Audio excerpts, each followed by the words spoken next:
Good morning मेरे प्यारे विद्यार्थियों। आइए आज हम लोग पढ़ेंगे गीतामृतम। गीतामृतम का अर्थ है अमृत रूपी गीता। गीता का उपदेश ज्ञान को जन्म देता है, सांसारिक मोह माया के बंधनों से दूर करता है, आत्म अनुभूति कराता है तथा कर्तव्यों का बोध कराता है। गीता का उपदेश सर्वप्रथम महाभारत के युद्ध में श्री कृष्ण जी के द्वारा अर्जुन को सुनाया गया था। जब महाभारत का युद्ध हो रहा था, एक तरफ कौरव सेना थी, एक तरफ पांडव सेना थी। दोनों सेनाएं युद्ध के लिए तैयार थी, किंतु अर्जुन युद्ध के लिए तैयार नहीं थे। वह युद्ध संपत्ति को लेकर के नहीं था, वह युद्ध धर्म और अधर्म के बीच की लड़ाई थी, सत्य और असत्य के बीच की, न्याय और अन्याय के बीच की थी। धर्म जो था वो पांडवों के पक्ष में था, अधर्म जो था वो कौरवों के पक्ष में था। उस महाभारत के युद्ध में धर्म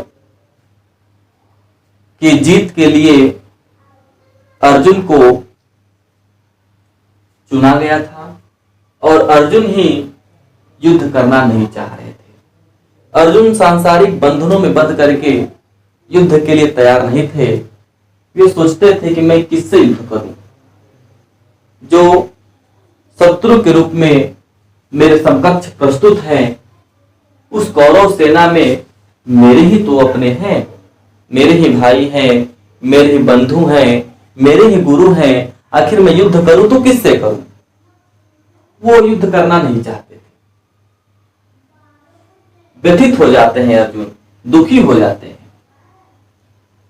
ऐसे क्षण अर्जुन के सारे भ्रम को समाप्त करने के लिए श्री कृष्ण गीता का उपदेश सुनाते हैं। तो किस प्रकार से श्री कृष्ण अर्जुन को उपदेश देते हैं, किस प्रकार से उनके सांसारिक भ्रम दूर करते हैं, किस प्रकार से उनको अपने कर्तव्यों का बोध कराते हैं, आइए एक एक श्लोक को हम लोग पढ़ेंगे और समझने का प्रयास करेंगे। तो क्या लिखा है? तम तथा कृपया विष्टम अश्रुपूर्णा कुलेक्षणम विषदंतमिदं वाक्यमुवाच मधुसूदनः। तम का अर्थ है उन, कृपया विष्टम अश्रुपूर्णा कुलेक्षणम, इसको विग्रह करेंगे तो क्या हो जाएगा? कृपया प्लस विष्टम प्लस अश्रुपूर्णा प्लस आकुल प्लस ईक्षणम।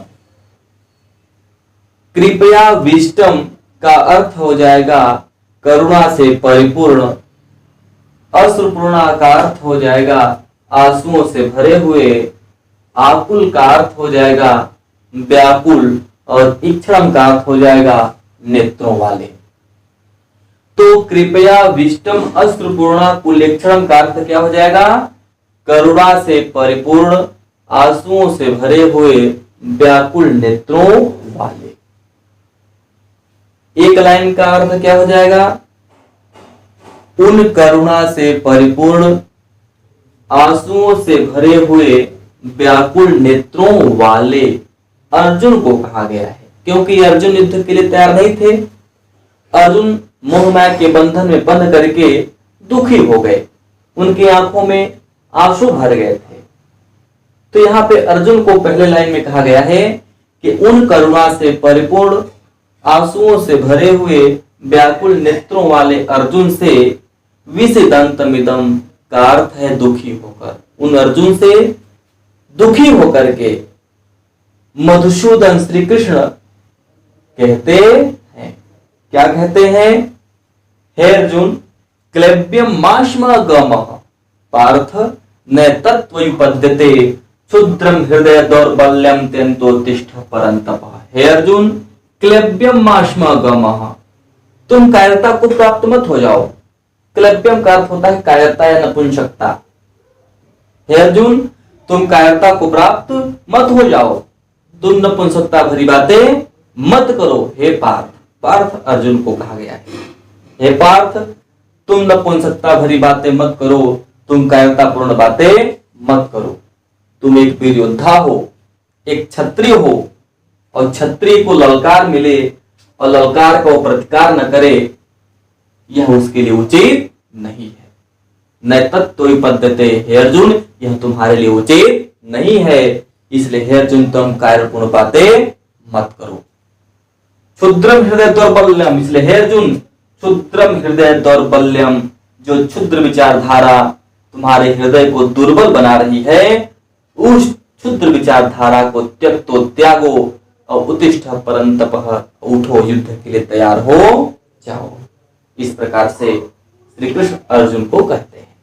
इसको मिला के बोल दें, क्या कहते हैं श्री कृष्ण के, हे अर्जुन, तुम कायरता को प्राप्त मत हो जाओ, तुम नपुंसकता भरी बातें मत करो, तुम एक क्षत्रिय हो, एक वीर योद्धा हो, इसलिए तुम कायरपूर्ण बातें मत करो, यह तुम्हारे लिए उचित नहीं है। इसलिए हे अर्जुन, जो क्षुद्र विचारधारा तुम्हारे हृदय को कमजोर कर रही है, उस क्षुद्र विचारधारा को त्यागो, उठो, युद्ध के लिए तैयार हो जाओ। अगले श्लोक में क्या है, असोच्यान्नस्वच्छन्तम प्रज्ञावादांश्च भाससे गताशु न गताशुश्च नानुशोचन्ति च पंडिता। हे अर्जुन, असोच्यान्नस्वच्छन्तम, जो व्यक्ति सोचने योग्य नहीं है, तुम इसके विषय में सोच रहे हो। हे अर्जुन, जो व्यक्ति सोचने योग्य है ही नहीं, तब स्वच्छन्तम, तुम इसके विषय में सोच रहे हो। जो व्यक्ति दुख व्यक्त करने योग्य नहीं, तुम उसके विषय में सोच करके दुखी हो रहे हो, और प्रज्ञावादाश्च भाससे, और विद्वानों की तरह बातें कर रहे हो। अगर विद्वानों की तरह बातें कर रहे हो तो विद्वान कैसे होते हैं, गताशुश्च, गतासु न गतासुश्च, जो गताशु, जो चला जाता है, जो मृत्यु को प्राप्त कर जाता है, और जो जीवित रह जाता है, अर्थात मृत और जीवित व्यक्ति को लेकर के नान सोचंत, जो कभी सोचते नहीं है, जो कभी चिंतित नहीं होते, वही विद्वान होते हैं। इसलिए हे अर्जुन, तुम मूर्खों की तरह बातें मत करो, तुम एक विद्वान हो, इसलिए सारे मोह माया के बंधन को त्यागो और युद्ध के लिए तैयार हो जाओ। अगले श्लोक में क्या कहते हैं, देहिनो अस्मिन् यथा देहे कौमारम यौनम जरा तथा देहांतर प्राप्तिर धीरस्तत्र न मुह्यति। हे अर्जुन, देहिनो अस्मिन्, देहि, देहि का अर्थ होता है आत्मा, अस्मिन् यानी इस, यथा मतलब जैसे, और देह का अर्थ होता है शरीर। श्री कृष्ण को समझाते, अर्जुन को समझाते हुए श्री कृष्ण कहते हैं कि हे अर्जुन, देहिनो अस्मि, ये जो आत्मा है, यथा जिस प्रकार देह शरीर में एक समय कौमारावस्था में होती है, इसी शरीर में यौनावस्था में प्राप्त करती है, फिर यही शरीर वृद्धावस्था में आ जाती है। हे अर्जुन, यह जो आत्मा है, जिस प्रकार शरीर में कौमारावस्था को प्राप्त करती है, यौनावस्था को प्राप्त करती है, फिर यही शरीर में वृद्धावस्था को प्राप्त करती है, तथा देहांत प्राप्ति, इसका जब नष्ट हो जाता है, जब देहांत हो जाता है, तब इस विषय को लेकर के धीरस्तत्र, धैर्यवान पुरुष, विद्वान पुरुष कभी मोहित नहीं होते। इसलिए हे अर्जुन, तुम शरीर को लेकर के चिंता व्यक्त मत करो, तुम युद्धो उठो और युद्ध के लिए तैयार हो जाओ। अगले श्लोक में क्या कहते हैं, य एनम व्यक्ति हंतारम यश्चैनम मन्यते हतम उभौ तो न विजानीतो नायहम हन्ति न हन्यते। अर्जुन को लगता है कि आत्मा मर जाती है या किसी न किसी के द्वारा मारी जाएगी, तो इस भ्रम को दूर करते हुए श्री कृष्ण कहते हैं कि हे अर्जुन, य एनम, यह मतलब जो, एनम मतलब आत्मा, व्यक्ति का अर्थ होता है जानते हैं, और हंतारम मतलब मरा हुआ। मिला के बोल देंगे तो क्या हो जाएगा? श्री कृष्ण कहते हैं कि हे अर्जुन, जो आत्मा को हंतारम व्यक्ति मरा हुआ जानते हैं, यश्चैनम मन्यते हतम, या आत्मा मर जाएगी ऐसा मानते हैं। दो विचारधारा वाले व्यक्ति को कहा गया है। कौन कौन? कहते हैं हे अर्जुन, जो आत्मा को मरा हुआ जानते हैं या ये मानते हैं कि आत्मा मर जाएगी, तो सुनो, उभौ तौ न बीजानी, तो उभौ मतलब दोनों, उभौ मतलब दोनों। कौन कौन दोनों? जो लोग ये मानते हैं कि आत्मा मर जाएगी, या जो लोग ये मानते हैं कि एक न एक दिन आत्मा मारी जाएगी। तो सुनो, उभौ तौ न बीजानी, तो वे दोनों लोग न बीजान, तो ये नहीं जानते क्या? ना है हन्ति न हन्यते, आत्मा नहीं हन्ति मरती है, और ना ही किसी के द्वारा मारी जाती है। मिला के बोल दें, श्री कृष्ण कहते हैं कि हे अर्जुन, जो आत्मा है, जो लोग आत्मा को मरा हुआ जानते हैं, या जो लोग आत्मा को ये मानते हैं कि एक दिन आत्मा मर जाएगी, वे दोनों लोग ये नहीं जानते कि आत्मा नहीं मरती है और ना ही किसी के द्वारा मारी जाती है। ठीक, आइए अगले श्लोक को पढ़ेंगे। वासांस जीर्णानि यथा विहाय नवानि गृह्णानि नरोपराणि तथा शरीराणि विहाय जीर्णा न्यान्यानि संयाति नवानि देहे। बड़ा सुंदर एग्जाम्पल देते हैं कि हे अर्जुन, वासांस जीर्णानि यथा विहाय, वासांस का अर्थ होता है वस्त्र, जीर्णानि का अर्थ होता है फटे पुराने, यथा का अर्थ है जैसे, विहाय का अर्थ होता है त्यागना। तो कैसे बोल देंगे? जीर्णानि यथा या यथा जीर्णानि। तो क्या कह देंगे? श्री कृष्ण क्या कहते हैं? हे अर्जुन, यथा जीर्णानि, जैसे फटे पुराने वांसांश वस्त्रों को विहाय त्याग करके, नवानि गृह्णानि नरोपरायण, जो नर होते हैं, मनुष्य होते हैं, वो दूसरे नवीन वस्त्रों को ग्रहण करते हैं, नवीन वस्त्रों को प्राप्त करते हैं। क्या कहते हैं कि हे अर्जुन, जैसे फटे पुराने वस्त्रों को त्याग कर मनुष्य दूसरे नवीन वस्त्रों को प्राप्त करते हैं, उसी प्रकार आत्मा भी विहाय जीर्णा, उसी प्रकार आत्मा भी जर्जर शरीर को त्याग कर न्यायानि संयाति नवानि देहे, अन्य नवीन शरीर को प्राप्त करती है। ठीक, मिला के बोलते हैं तो क्या हो जाएगा? प्रस्तुत श्लोक में कहा गया है कि जिस प्रकार से फटे पुराने वस्त्रों को त्याग कर मनुष्य दूसरे नए वस्त्रों को प्राप्त करते हैं, उसी प्रकार आत्मा भी जर्जर अपंग शरीर को त्याग कर अन्य नवीन शरीर को प्राप्त करती है। जैसे मनुष्य नए वस्त्रों को प्राप्त कर दुख व्यक्त नहीं करता, उसी प्रकार आत्मा भी नवीन शरीर को प्राप्त कर दुख व्यक्त नहीं करती। इसलिए हे अर्जुन, इस विषय को लेकर के तुम दुख व्यक्त मत करो, उठो और युद्ध के लिए तैयार हो जाओ।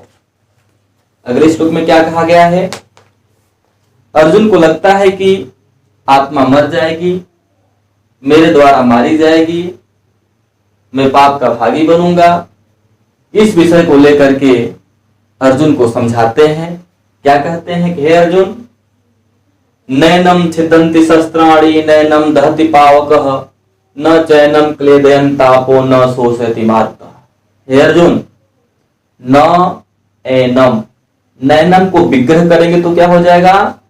न प्लस एनम, न नहीं शब्द है नेगेटिव, एनम मतलब आत्मा, तो न को लास्ट में बोल देंगे। तो क्या कहते हैं कि हे अर्जुन, एनम ये जो आत्मा है, आत्मा को छिदन्ति शस्त्राणि, इस आत्मा को शस्त्र नहीं छिदन्ति छेद सकता है।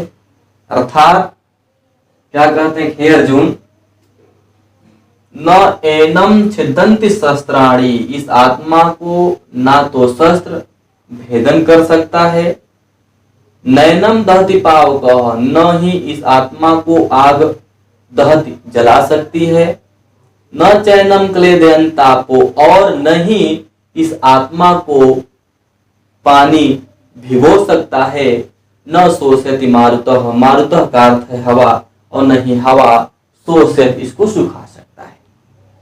मिला के बोल दें, प्रस्तुत श्लोक में कहा गया है कि इस आत्मा को ना ही शस्त्र भेदन कर सकता है, ना ही आग जला सकता है, और न ही इस आत्मा को जल भिगो सकता है, और ना ही हवा सुखा सकता है। अगले श्लोक में क्या कहा गया है, जातस्य हि ध्रुवो मृत्यु ध्रुवम जन्म मृतस्य च तस्माद् परिहारार्थे न त्वं शोचितुमर्हसि। कितना सुंदर बात कही गई है कि जातस्य हि ध्रुवो, जो जन्म लिया है, जातस्य का अर्थ होता है जन्म लेने वाले की, जो जन्म लिया है, ध्रुव मृत्यु, उसकी मृत्यु क्या है, ध्रुव सत्य है, जो जन्म लिया है उसकी मृत्यु ध्रुव है, सत्य है, और ध्रुवम जन्म मृतस्य च, मृतस्य जन्म, और जो मर गया है उसका भी जन्म लेना ध्रुवम सत्य है। ठीक, बात समझ में गए, बात समझ में आ गई। तो क्या है, जो जन्म लिया है उसकी मृत्यु सत्य है, निश्चित है, और जो मर गया है उसका जन्म लेना भी सत्य है। जन्म लेना, मरना, मरना, जन्म लेना, ये तस्मात् परिहारार्थे, ये एक दूसरे का विपरीत है। जो जन्म लिया है वो मरेगा, जो मरा है वो जन्म लेगा। इस विषय को लेकर के हे अर्जुन, न तुम शोचितुमर्हसि, तुम चिंतित मत रहो, तुम अपना कर्म करो, युद्ध के लिए तैयार हो जाओ। अगला क्या है, यदृच्छया च उपपन्नम स्वर्गद्वारम अमृतम सुखिनः क्षत्रियः पार्थ लभन्ते युद्धम ईदृश, लभन्ते युद्धम ईदृश।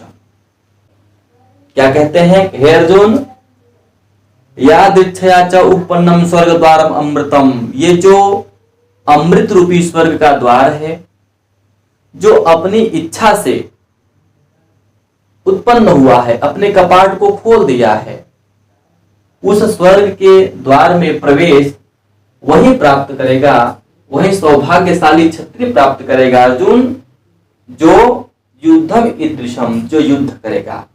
उस स्वर्ग के द्वार में प्रवेश करना युद्ध पर ही निश्चित है, युद्ध के द्वारा ही लाभ प्राप्त होगा। हतो वा प्राप्यसि स्वर्गम जित्वा वा भोक्ष्यसे महीम तस्मादुत्तिष्ठ कौन्तेय युद्धाय कृतनिश्चयः। इसलिए हे अर्जुन, हतो वा प्राप्य स्वर्गा, इस धर्म के युद्ध में अगर हतो, हतो मतलब मरना, अगर इस धर्म के युद्ध में तुम मारे जाते हो तो प्राप्य स्वर्गा, तुमको स्वर्ग की प्राप्ति होगी। जित्वा वा भोक्ष्यसे महीम, अगर तुम जीतते हो तो संपूर्ण महीम, पृथ्वी के संपूर्ण वैभव का भोग करोगे। हे अर्जुन, अगर इस धर्म युद्ध में अगर तुम मारे जाते हो तो तुमको स्वर्ग की प्राप्ति होगी, अगर जीतते हो तो तुम संपूर्ण पृथ्वी के भोग का उपभोग करोगे। इसलिए तस्मात् उत्तिष्ठ कौन्तेय, इसलिए हे अर्जुन तुम उठो, या युद्ध के लिए निश्चित हो जाओ, युद्ध के लिए तैयार हो जाओ। इस प्रकार से अर्जुन को श्री कृष्ण कहते हैं।